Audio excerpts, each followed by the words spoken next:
Hello everyone, I hope आप सभी अच्छे होंगे। मैं स्टार्ट कर रही हूँ क्लास 4 का ईवीएस। चैप्टर 9 मैं नहीं पढ़ा रही हूँ क्योंकि उससे क्वेश्चन नहीं बनते हैं।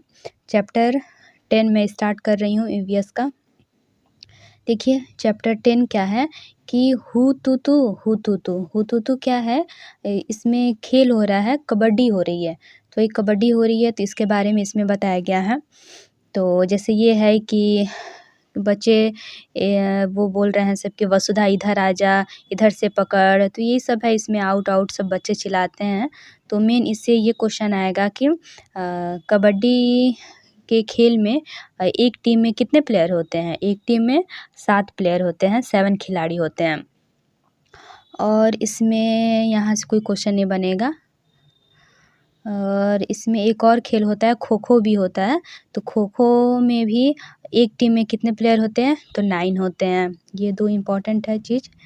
कबड्डी में 7 होते हैं और खो खो में 9 होते हैं।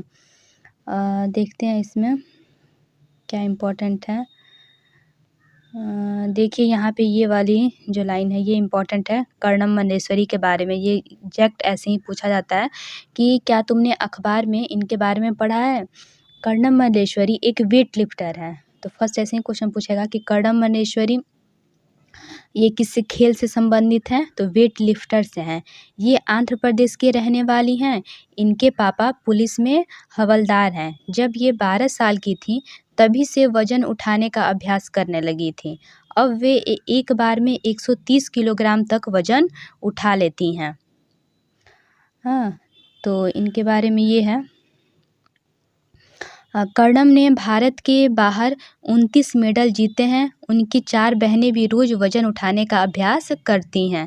तो एग्जैक्ट देखिएगा प्रीवियस ईयर सीटेट का पेपर उठा के उसमें ये पूछा हुआ है कि कर्णम मल्लेश्वरी अब कितने किलोग्राम तक वज़न उठा लेती हैं। तो अब 130 किलोग्राम तक वो वज़न उठा लेती हैं। और इनके पापा किस चीज़ में थे, इनके जो पापा थे ये पुलिस में हवलदार थे और ये आंध्र प्रदेश की रहने वाली थी। और इनसे एक और क्वेश्चन ये पूछा जाता है कि सिडनी में जब ओलंपिक हुआ था तो इन्होंने कर्णम मल्लेश्वरी ने कांस्य पदक जीता था। और देखते हैं इस चैप्टर से कर्णम मल्लेश्वरी के बारे में ही बस पूछा जाता है इस चैप्टर में। और देखते हैं इस चैप्टर में क्या इम्पोर्टेंट है। नेक्स्ट बस इसमें इतना ही है चैप्टर 10 में। और हम चैप्टर 11 देखते हैं। तो देखिए चैप्टर 11 ये है फुलवारी। चैप्टर का नाम है फुलवारी। उत्तराखंड में पहाड़ों के बीच में एक ऐसी ही जगह है जहाँ फूल ही फूल होती है। यह फूलों की घाटी कहलाती है। तो ये क्वेश्चन पूछाता है कि फूलों की घाटी किस राज्य को बोलते हैं, तो उत्तराखंड राज्य को बोलते हैं। और ये कहाँ है, तो उत्तराखंड के चमोली ज़िला पड़ता है। तो उत्तराखंड के चमोली ज़िले में ये फूलों की घाटी है। तो इससे एक क्वेश्चन ये बन सकता है यहाँ से। और देखते हैं इसमें ये मधुबनी पेंटिंग ये भी पूछा जाता है कि मधुबनी पेंटिंग कहाँ का प्रसिद्ध है। ये जो है बिहार का है मधुबनी। पता है इस चित्रकला का नाम मधुबनी क्यों पड़ा। बिहार में मधुबनी नाम का एक क्या है डिस्ट्रिक्ट है। त्योहारों और खुशी के मौके पर वहाँ घर की दीवार पर और आंगन में इस तरह के चित्र बनाए जाते हैं। यह चित्र पीसे हुए चावल के घोल में रंग मिलाकर बनाए जाते हैं। ये रंग भी खास तरह के होते हैं। इन्हें बनाने के लिए नील, हल्दी, फूल, पेड़ों के रंग आदि का इस्तेमाल किया जाता है। तो सेम ऐसे ही क्वेश्चन आते हैं कि जो ये चित्र बनाया जाता है वो किस चीज़ से बनाया जाता है। तो पीसे हुए चावल के घोल में रंग डाल के बनाया जाता है। और जो वो रंग होते हैं वो क्या क्या होते हैं, तो नील जो हम लोग जैसे वाइट जो कपड़े होते हैं तो उस पर जब हम लोग नील डालते हैं, नील उसमें डालते हैं तो ये वही नील, हल्दी का भी यूज किया जाता है। फूल, पेड़ों के रंग आदि का इस्तेमाल किया जाता है। और ये भी इम्पोर्टेंट है कि चित्रों में जो चित्र बनाया जाता है उसमें क्या क्या रहता है, तो इंसान, जानवर, पेड़, फूल, पक्षी और मछलियाँ और भी अन्य कई जीव जंतुओं के उस पर चित्र बनाए जाते हैं। तो ये इम्पॉर्टेंट है मधुबनी पेंटिंग, इससे क्वेश्चन आए भी हुए हैं सीटेट में, और इस चैप्टर से ये चैप्टर इम्पॉर्टेंट है। और यहाँ पे देखते हैं, देखिए यहाँ पे ये है, हाँ, खाए भी जाते हैं फूल। ऐसे कौन कौन से फूल हैं जो हम लोग खाते भी हैं? तो उत्तर प्रदेश में रहने वाली फिरोजा और नीलिमा को ये 2 लड़कियां हैं, तो ये बता रही हैं अपना कि कचनार के फूलों की सब्जी बहुत पसंद है। तो उत्तर प्रदेश में उत्तर प्रदेश के जो लोग होते हैं वो कचनार के बने हुए फूलों की सब्जी खाते हैं। तो ये प्रसिद्ध है, पूछा जाता है कि कचनार के फूलों की सब्जी कहाँ के लोग खाते हैं? तो उत्तर प्रदेश के लोग। केरल की यामिनी अपनी अम्मा से केले के फूलों की सब्जी बनाने की फरमाइश करती है। तो ये भी इम्पोर्टेंट है कि केले के जो फूलों की सब्जी जो बनती है वो कहाँ बनती है? तो केरल में बनती है। महाराष्ट्र की ममता और उमर को सहजन के फूलों के पकौड़े बहुत पसंद है। तो ये भी इम्पोर्टेंट है कि सहजन के जो फूल होते हैं, सहजन के फूल के पकौड़े या फिर सब्जी, ये कहाँ प्रसिद्ध है? तो महाराष्ट्र में। महाराष्ट्र में सहजन के फूलों की सब्जी बनाई जाती है या पकौड़े बनाई जाती है महाराष्ट्र में। ये तीनों लाइन इम्पोर्टेंट है। और इसमें ये भी देखते हैं कि उत्तर प्रदेश का कन्नौज ज़िला इत्र के लिए मशहूर है। यहाँ पर पास के इलाकों से ट्रकों में भरकर फूल लाए जाते हैं, फिर इनसे इत्र, गुलाब जल और केवड़ा तैयार किया जाता है। कन्नौज में इस काम में हज़ारों लोग लगे हुए हैं। और देखते हैं इसमें ये है कि दादी माँ का नुस्खा, गुलाब जल और ग्लिसरीन बराबर मात्रा में मिलाकर शीशी में भर लीजिए। गुलाब जल लीजिए और ग्लिसरीन लीजिए और दोनों को बराबर मात्रा में मिलाकर एक शीशी में भर लीजिए।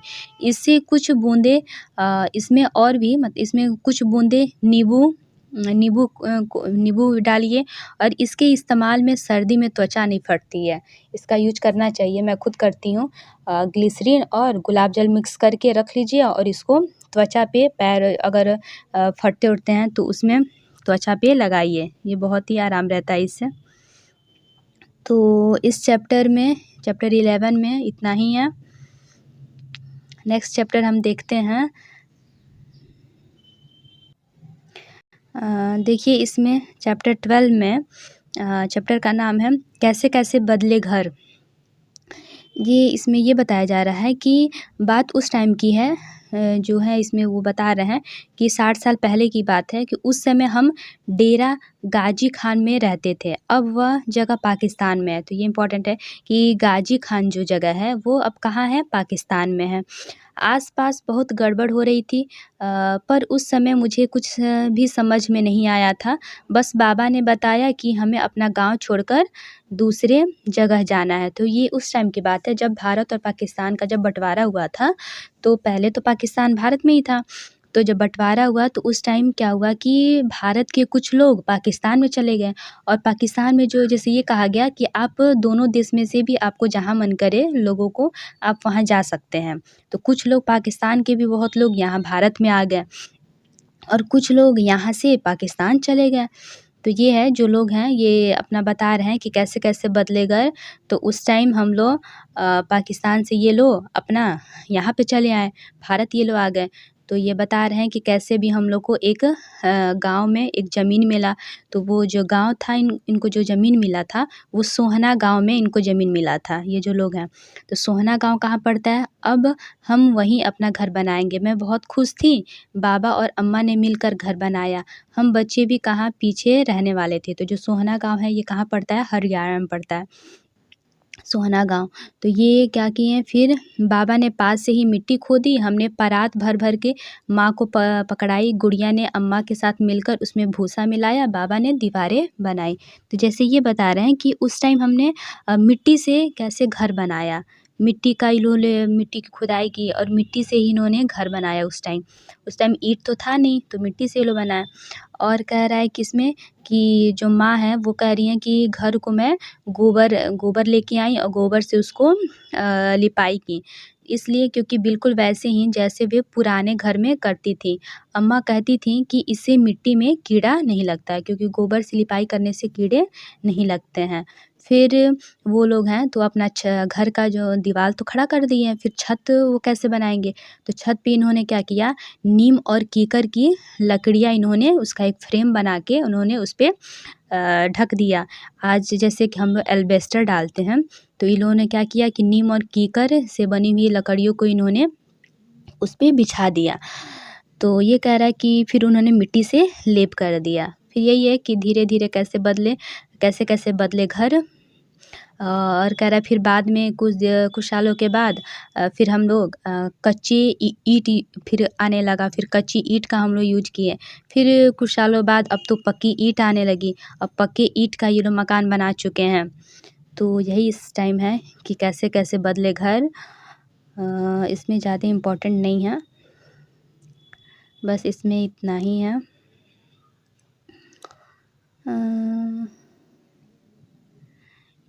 यही है कि अगर हो सके तो जहाँ इमारत बन रही है वहाँ बच्चों को ले जाएँ, या फिर वहाँ काम कर रहे हैं कुछ लोगों को अपने स्कूल में बुलाएँ, फिर ये बताएँ, बातचीत करें। तो बस इसमें भी इतना ही है। Thank you.